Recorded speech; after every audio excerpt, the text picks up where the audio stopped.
at liwanag sa ating lungsod. Palakpakan po natin Vice Mayor Chi Atienza at Yorme Isko Morena Domagoso.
Ay, bakit si Yorme iboto mo?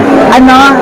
Bakit si Yorme iboto mo? Of course, yung ginawa niya sa mga senior citizens, especially during the COVID time, walang ibang makagagawa na. Although, talagang biglaan yung COVID na yan. Pero nagawa niya na iligtas kami sa tamang, kumbaga sa yung time na COVID time na yan na talagang hindi namin alam ang gagawin mo. Merong isang mayor na kumalinga sa amin at yan ay walang iba kundi si Yorme. So ano yung naalala mong nagawa ni Yorme? Ano yung naalala kong ginawa ni Yorme?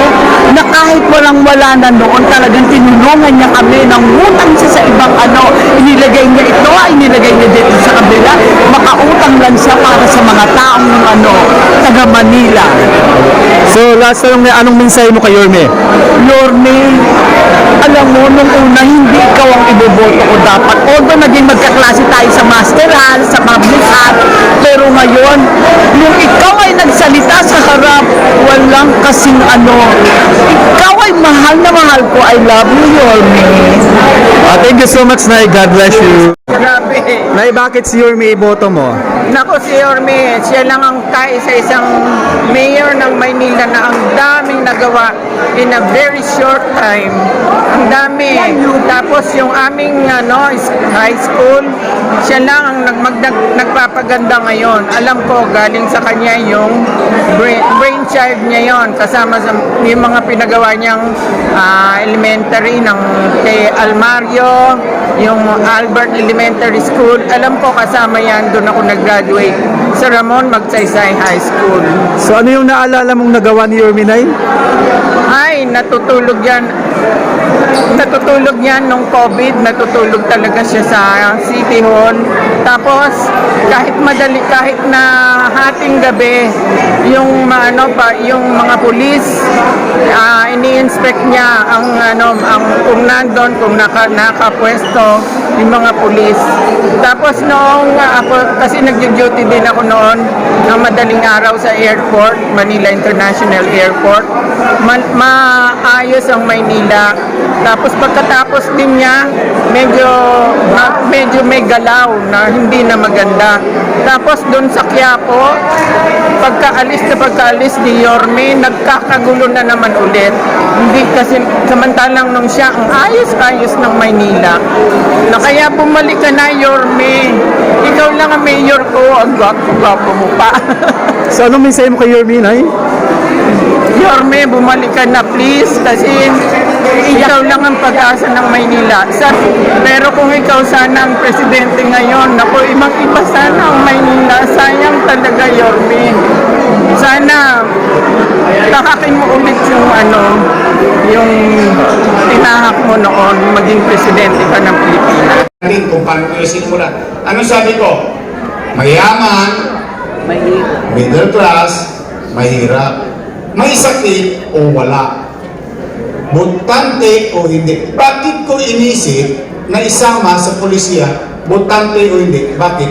Kasi inabatan ko na yung posibleng mangyari. Bakit?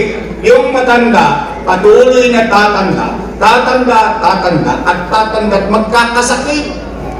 At pag nagkasakit, nahihirati sa karamdaman for 6 years. 6 years, hindi na botante. Tama, mali. 2 eleksyon ang hindi nakaboboto. Tama, mali. Pero buhay pa. Humihinga pa. Tao pa. Mamamayan pa ng lungsod ng Maynila dahil sa walang boto, walang pensyon. Wow! Lupit nyo, Ten. Tatanda din sila. Una-una lang yan. Mauna na sila. Masakit yun eh. Kaya nga hindi nyo napansin, ngayon kayo nakakita, alam naman natin sa gobyerno, may kinikilingan lagi. Alam naman natin pare-pareho yan. Pero kita ninyo, pinagpantay-pantay ko. Ayan, middle class, mayroon. Bakit? Eh, magbibigay ka rin lang naman. Huwag ka na makasakit ng damdamin ng iba.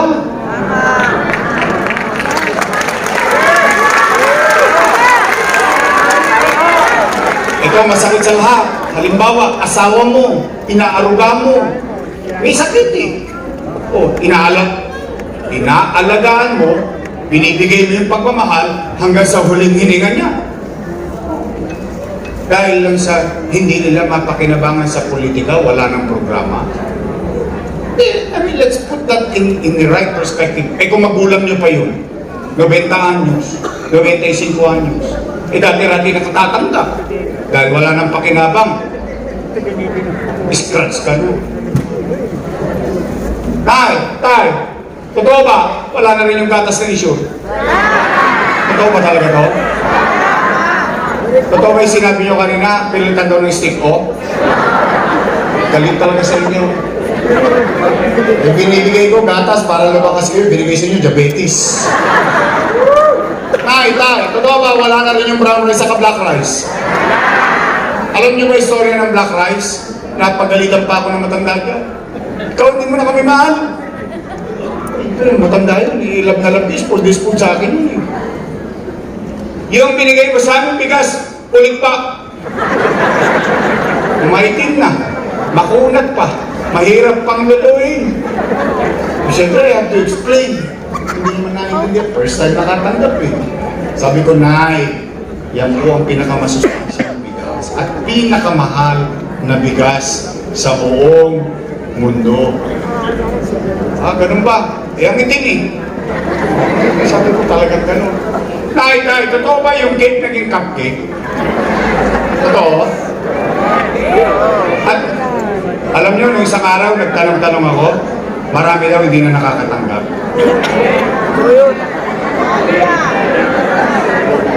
Believe? Wala. You know, Nay, Tay, you know what's ironic about the situation? The irony of this, nung ginawa ko yan, kasama ko sila.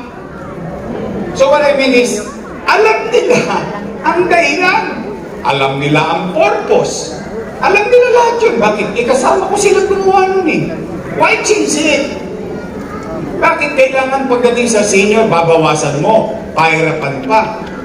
Minsan pa, wala pa. Pero kung makagasa tayo ng Zumba, linggo-linggo, milyon-milyon sa Roas Boulevard.